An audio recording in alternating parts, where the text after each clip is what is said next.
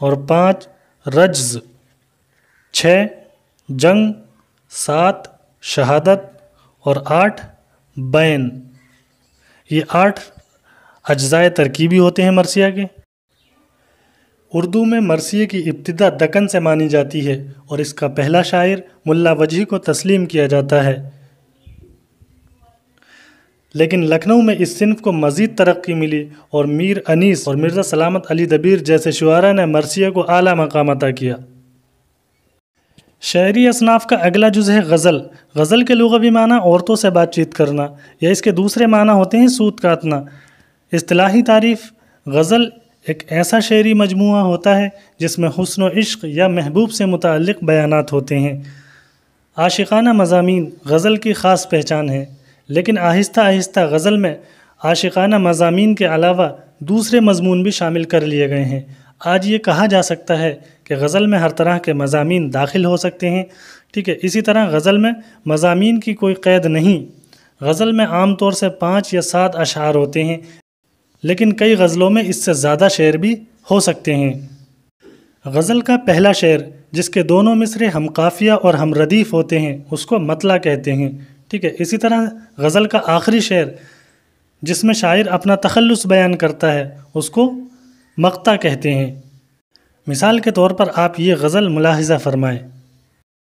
اسی طرح سے جو غزل لکھتا ہے یا غزل کہتا ہے اس کو غزل گو کہتے ہیں، اور مشہور غزل گو ہیں مرزا محمد رفیع سودا، شیخ محمد ابراہیم ذوق، فانی بدایونی، حسرت موہانی، جگر مراد آبادی، مرزا غالب اور مجروح سلطان پوری وغیرہ مشہور غزل گو ہیں۔ اسی طرح سے ذوق کو ان کی بہترین غزل گوئی کی وجہ سے بہادر شاہ کی جانب سے ملک الشعراء کے خطاب سے سرفراز کیا گیا۔ اسی طرح غزل گوئی میں اعلیٰ کردار نبھانے والے حسرت موہانی کو رئیس المتغزلین کہا جاتا ہے۔ اگلا جز ہے قصیدہ۔ قصیدے کے لغوی معنی گاڑا مغز، ٹھیک ہے۔ اصطلاحی تعریف: ایسی نظم جس میں کسی رئیس، بادشاہ، اہل فن یا مذہبی بزرگ کی تعریف یا مذمت کی جائے اس کو قصیدہ کہتے ہیں۔ قصیدہ گوئی میں سب سے زیادہ شہرت مرزا محمد رفیع سودا اور شیخ محمد ابراہیم ذوق نے پائی۔ اب بات کرتے ہیں قصیدے کی قسموں کی۔ قصیدے کی 2 قسمیں ہوتی ہیں، نمبر 1 خطابیہ اور نمبر 2 تمہیدیہ۔ خطابیہ قصیدہ وہ ہوتا ہے جو براہ راست اصل موضوع سے شروع ہوتا ہے، مطلب قصیدے کا موضوع ہوتا ہے کسی کی تعریف کرنا یا کسی کی برائی کرنا، تو جس قصیدے میں پہلے اشعار سے ہی مدح یا مذمت کی جائے اس کو خطابیہ قصیدہ کہتے ہیں۔ اور نمبر 2 تمہیدیہ۔ تمہیدیہ جب قصیدہ براہ راست اصل موضوع سے شروع نہیں ہوتا بلکہ اس میں تمہید کے طور پر کچھ اشعار پہلے جوڑ دیے جاتے ہیں، تو ایسے قصیدے کو تمہیدیہ قصیدہ کہتے ہیں۔ مطلب قصیدے کا اصل موضوع ہوتا ہے یا تو تعریف کرنا یا برائی کرنا، لیکن تعریف یا برائی کرنے سے پہلے اس میں مقدمے کے طور پر کچھ اشعار پہلے جوڑے جاتے ہیں، تو ایسے قصیدے کو تمہیدیہ قصیدہ کہتے ہیں۔ اب پڑھتے ہیں قصیدے کے اجزائے ترکیبی کو۔ تو تمہیدیہ قصیدہ جو ہوتا ہے اس کے 4 اجزاء ہوتے ہیں۔ نمبر 1 تمہیدیہ یا تشبیب، نمبر 2 گریز، نمبر 3 مدح یا مذمت، اور نمبر 4 مقطع یا خاتمہ بر دعا۔ تو آپ ان کے ناموں کو یاد کر لیجئے، اس کو سمجھ لیجئے۔ امتحان میں اس طرح سے پوچھ لیتا ہے کہ قصیدے کے اجزائے ترکیبی کتنے ہیں، یا ان میں سے کون اجزائے ترکیبی میں شامل ہے، یا ان میں سے کون قصیدے کے اجزائے ترکیبی میں شامل نہیں ہے۔ اس طرح سے سوالات میں آ جاتا ہے۔ تو دوستوں ہم نے پڑھا قصیدے کی تعریف کو اور اس کی قسموں کو۔ قصیدے کی 2 قسمیں ہوتی ہیں، خطابیہ اور تمہیدیہ۔ پھر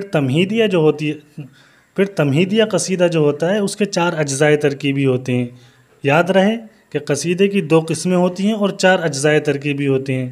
اجزاء میں اور قسموں میں کنفیوز مت ہو جائیے۔ اصناف شاعری کا اگلا جز ہوتا ہے مثنوی۔ مثنوی لفظ مثنیٰ سے بنا ہے جس کے معنی ہوتے ہیں 2 اس کی تعریف ہوتی ہے: مثنوی اس کلام کو کہتے ہیں جس کے ہر شعر کے دونوں مصرے ہم قافیہ ہوتے ہیں اور ہر شعر کا قافیہ بقیہ اشعار کے قافیے سے مختلف ہوتا ہے، ٹھیک ہے۔ مثال کے طور پر ہم آپ کے سامنے میر حسن کی مثنوی سحر البیان کے کچھ اشعار پیش کرتے ہیں۔ یہ اشعار پڑھیے: خفا زندگانی سے ہونے لگی، بہانے سے جا جا کے سونے لگی، نہ اگلا سا ہنسنا نہ وہ بولنا، نہ کھانا نہ پینا نہ لب کھولنا، جہاں بیٹھنا پھر نہ اٹھنا اسے، محبت میں دن رات گھٹنا اسے۔ تو دیکھیے پہلا شعر، دیکھیے پہلے شعر میں جو دو مصرے ہیں دونوں مصرے ہم قافیہ ہیں، اسی طریقے سے دوسرے شعر میں بھی ہم قافیہ ہیں، تیسرے اور چوتھے شعر میں بھی دونوں مصرے ہم قافیہ ہیں، ٹھیک ہے۔ مثنوی اسی کو کہتے ہیں کہ جس کے ہر شعر کے دونوں مصرے ہم قافیہ ہوتے ہیں، لیکن اگلی بات اس میں کہی تھی کہ ہر شعر کا قافیہ بقیہ اشعار کے قافیے سے مختلف ہوتا ہے۔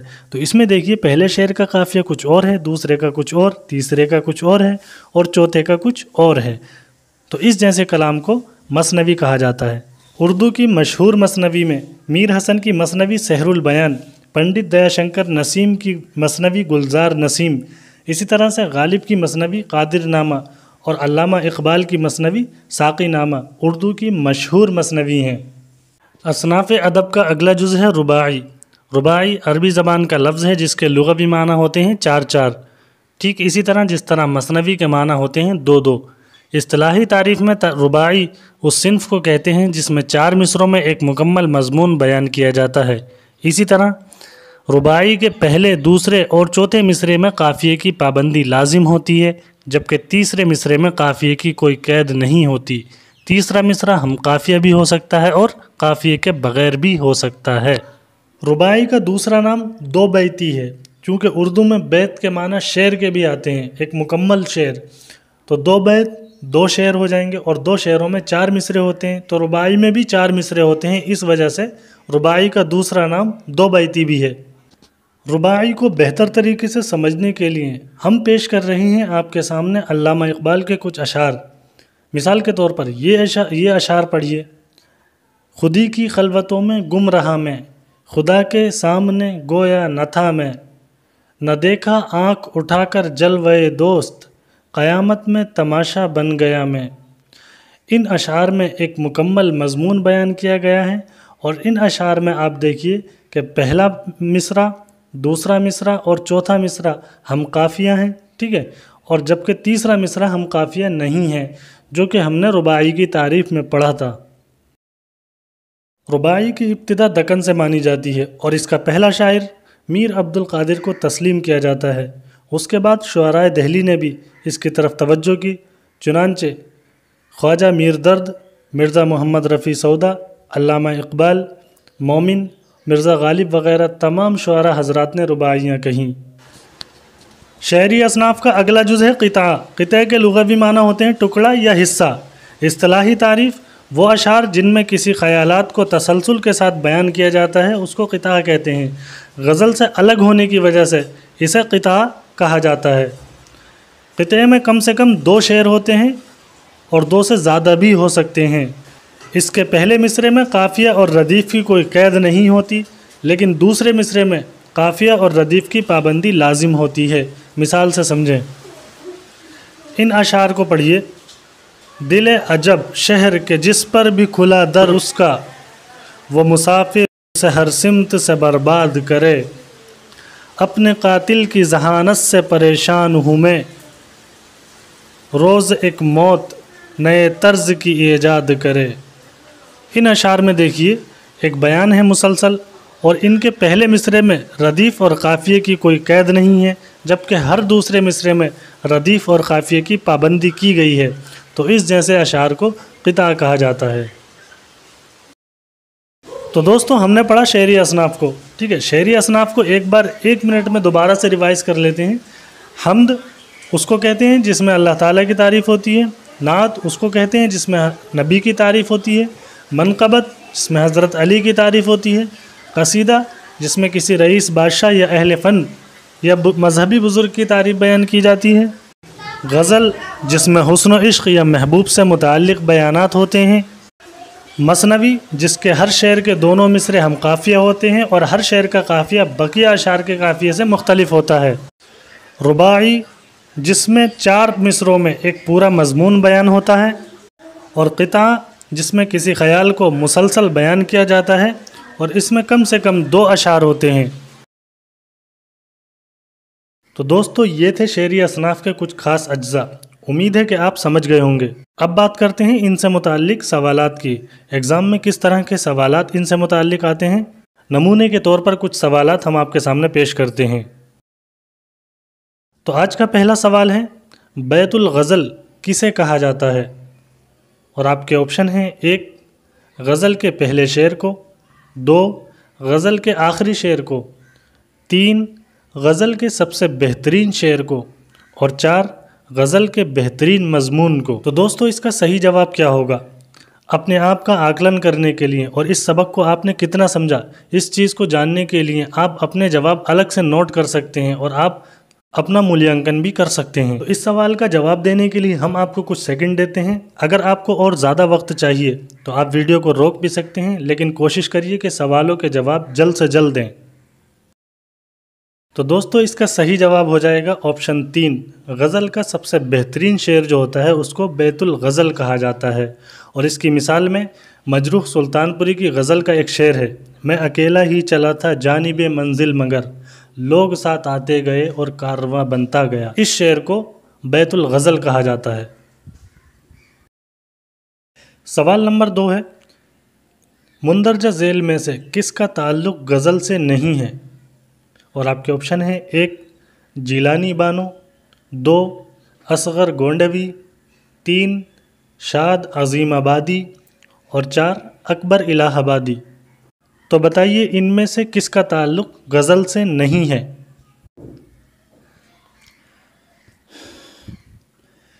تو دوستو اس کا صحیح جواب ہو جائے گا آپشن 1، جیلانی بانو کا تعلق غزل سے نہیں ہے۔ جیلانی بانو ایک افسانہ نگار ہیں اور ان کا ایک مشہور افسانہ ہے دوشالہ۔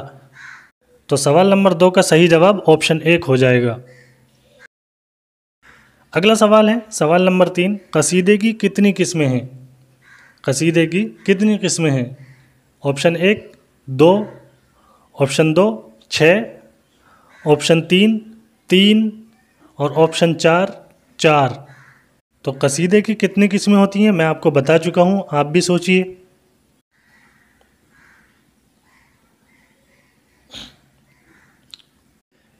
تو دوستو اس کا صحیح جواب ہو جائے گا آپشن 1، قصیدے کی 2 قسمیں ہوتی ہیں۔ قصیدے کی 2 قسمیں ہوتی ہیں اور 4 اجزائے ترکیبی ہوتے ہیں۔ اجزائے ترکیبی نہیں پوچھے ہیں سوال میں، ہم سے پوچھی ہیں قسمیں۔ تو قصیدے کی 2 قسمیں ہوتی ہیں، تو اس کا صحیح جواب آپشن 1 ہو جائے گا۔ اگلا سوال ہے، سوال نمبر 4، رئیس المتغزلین کس کو کہا جاتا ہے؟ رئیس ایک سردار کو کہتے ہیں، بادشاہ کو کہتے ہیں، اور متغزلین غزل کہنے والے کو یہاں جمع کے طور پر استعمال ہوا ہے۔ تو اگر ہم اس کا ترجمہ دیکھیں تو اس کا ترجمہ ہوگا غزل کہنے والوں کے بادشاہ یا غزل کہنے والوں کے سردار۔ لیکن یہ ایک خطاب ہے، یہ خطاب کس کو ملا ہے؟ اس کا جواب کیا ہوگا؟ اور آپ کے آپشن ہیں: 1 شاد عظیم آبادی، 2 حسرت موہانی، 3 مرزا غالب، اور 4 جگر مراد آبادی۔ صحیح جواب تلاش کریں۔ تو ساتھیو اس کا صحیح جواب ہوگا آپشن 2، حسرت موہانی کو رئیس المتغزلین کہا جاتا ہے۔ اگلا سوال ہے، سوال نمبر 5، مندرجہ ذیل میں سے کون سا متبادل مرثیے کے اجزائے ترکیبی میں شامل نہیں ہے؟ اور آپ کے آپشن ہیں: 1 رجز، 2 سراپا، 3 گریز، اور 4 آمد۔ تو ان میں سے تلاش کریں کہ کون سا جز مرثیے کے اجزائے ترکیبی میں سے نہیں ہے۔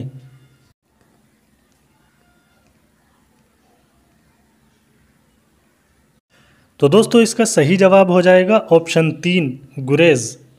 گریز قصیدے کے اجزائے ترکیبی میں سے ہے، مرثیے کے اجزائے ترکیبی میں سے نہیں ہے۔ باقی یہ جو 3 اجزاء ہیں یہ مرثیے کے اجزاء میں سے ہیں اور گریز جو ہے قصیدے کے اجزاء میں سے ہے۔